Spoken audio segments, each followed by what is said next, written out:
Hello everyone, আমি অমৃতা আবার চলে এসেছি আর একটা নতুন ভিডিও নিয়ে। আর এই ভিডিওতে আমরা পাবলিক স্পিকিং নিয়ে কথা বলবো, অর্থাৎ পাবলিক অডিয়েন্সের সামনে কিভাবে আমরা কথা বলি। আজকে যেমন আমি তোমাদের সাথে যে কথা বলছি, এটাও কিন্তু পাবলিক স্পিকিংয়ের মধ্যেই পড়ে।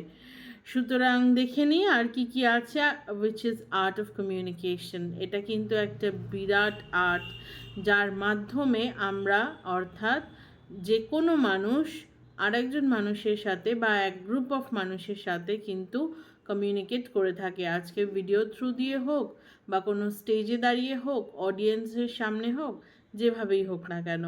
এবার আসছি ভার্বাল কমিউনিকেশনে, অর্থাৎ মৌখিক কমিউনিকেশন। তোমার ওয়ার্ডস, কিভাবে কথা বলবে। Choose your words carefully. Words have the power to move Nations and have the power to destroy as well.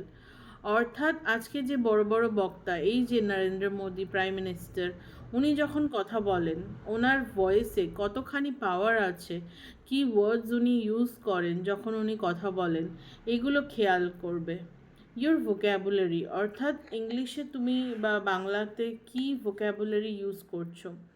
Interesting ওয়েতে আমি ইংলিশে 3টে ভোকাবুলারি বলছি, এগুলো খেয়াল করে দেখবে। আমরা অনেক সময়তেই বলে থাকি, I think I will do this, I think I will, you need to do this, I think you should get this done, I think you should be doing this.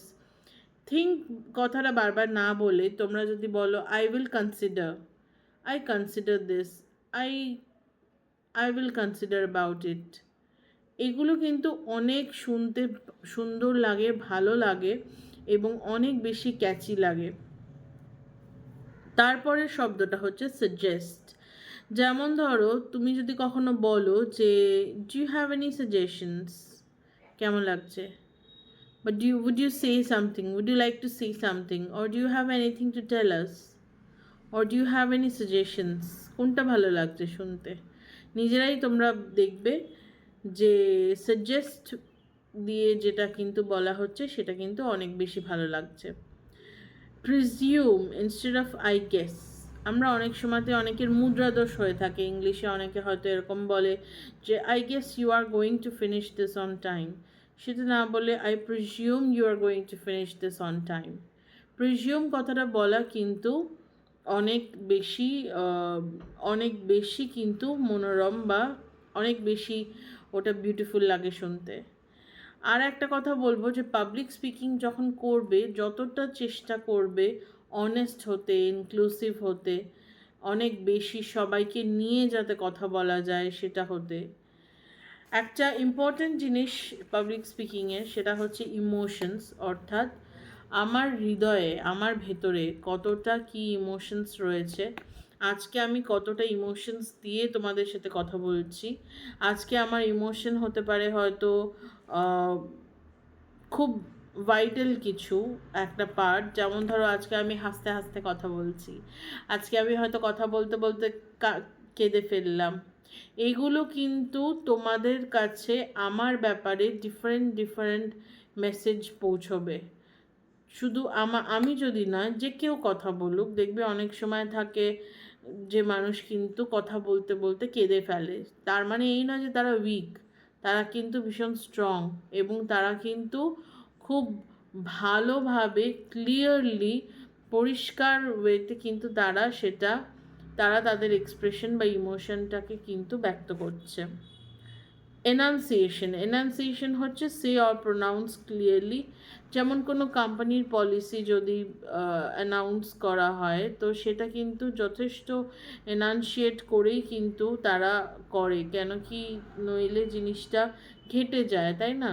যে আজকে এই এমপ্লয়ীদের জন্য আমি কি পলিসি করব আমার কোম্পানিতে, বা জাজ যখন ভার্ডিক্ট এনাউন্সিয়েট করে, সে কিন্তু ক্লিয়ারলি বলে কোর্টে যে কি ভার্ডিক্ট রয়েছে।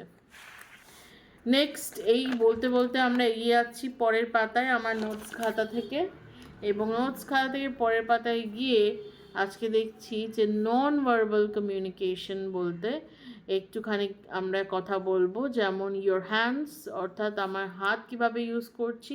খুব বেশি যদি ফুলে ফুলে ঢলে ঢলে যদি এরকম হাত ইউজ করি, তাহলে তোমাদের হয়তো ভালো লাগবে না, তাই না? অথচ আমি যদি হাত যদি আমি এরকম রাখি বা সিম্পল রাখি, তাহলে কিন্তু তোমরা টলারেট করতে পারবে, নইলে তোমরা বলবে এই মেয়েটা কী করছে, এর হাত নিয়ে কি করছে, আমি ফুলে ফুলে ঢলে ঢলে করছি। কিন্তু সেটা নিশ্চয়ই আমরা করব না।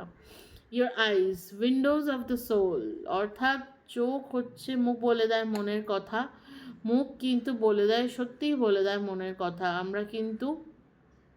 আমরা কিন্তু দেখব যে একজন মানুষের চোখের দিকে তাকিয়ে কিন্তু অনেকটা তার ভেতরে কি চলছে বা কী সে বলতে চায় সেটা কিন্তু বোঝা যায়। Your arms, avoid cross arms, অর্থাৎ আমি যদি এইভাবে থেকে বলি, এইভাবে থেকে কিছু বললে পরে কিন্তু এই জিনিসটা অনেকটা মনে হয় যে I am not confident enough, আমি অতটা ঠিকভাবে বলতে পারছি না, বা তোমাদের সাথে যখন কমিউনিকেট করছি আমি ঠিকভাবে কমিউনিকেট করতে পারছি না, ওয়েলকামিং লাগবে না। তোমাকে কিন্তু দেখতে হবে যে তুমি যখন পাবলিক স্পিকিং করছো তোমার হাত যেন দূরে থাকে, একে অপরের সাথে যেন ক্রস আর্ম না হয়। Speaking position, when you are standing or sitting or kneeling, that can communicate a lot, অর্থাৎ কিভাবে তুমি দাঁড়িয়ে আছো, বসে আছো বা নীলদাহন করে আছো, সেটাও কিন্তু অনেক সময় ম্যাটার করে যে তুমি কিভাবে কমিউনিকেট করছো, তোমার বডি কিভাবে কমিউনিকেট করছে, এটা কিন্তু অনেক ম্যাটার করে। আশা করি এই কটা পয়েন্ট তোমরা শুনবে, তোমাদের ভালো লাগবে এই কটা পয়েন্ট। আজকে আর বেশি পয়েন্ট নিয়ে আর বলছি না। এছাড়াও পাবলিক স্পিকিং একটা সত্যি অনেক বড় টপিক, এর তো শেষ নেই। আমি চেষ্টা করব পরের ভিডিওতে আরও নতুন কিছু পয়েন্টস নিয়ে আসতে এবং বলতে। আজকে এই পর্যন্ত আসি তাহলে। নমস্কার, ভালো থাকবে, গুড ইভিনিং।